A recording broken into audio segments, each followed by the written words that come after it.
Hi guys, Stephen Palmer here, Michael Campbell Golf Academy. I want to talk to you about the ideal set makeup for the modern day senior golfer. So a lot of the additions that we now see in modern day sets are mainly lofted woods, hybrids and multiple wedges. So a little bit of information about why that has started to happen. It's basically down to the shrinkage in loft that we now get in irons. We go back to the early 70s and we were looking at an average of about 52 degrees of loft on a pitching wedge. Now it's about 46 degrees. The reason for that is mainly because manufacturers want to sell clubs that go further. The easiest thing to do to make a club go further is take the loft off. So you're turning that pitching wedge into what is now like an 8-iron or something. So you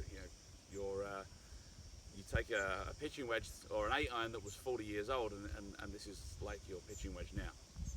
So what happens there? You get less gap between the pitching wedge, you get more gap between the pitching wedge and the sand wedge, because the sand wedge has to stay with around about 56 degrees of loft on it to perform like a sand wedge.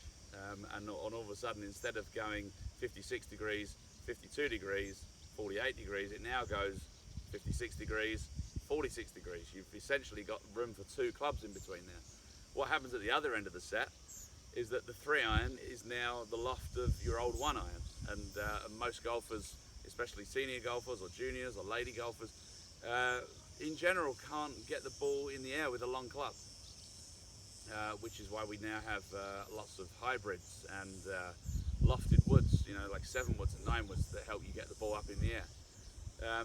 So what we're looking at in the modern set, an ideal modern set, is more than one sand wedge. So you may have like what people term as a gap wedge or a utility wedge or an A wedge, approach wedge. There's lots of different names for that wedge that sits in between the pitching wedge and the sand wedge. Some players have more than one.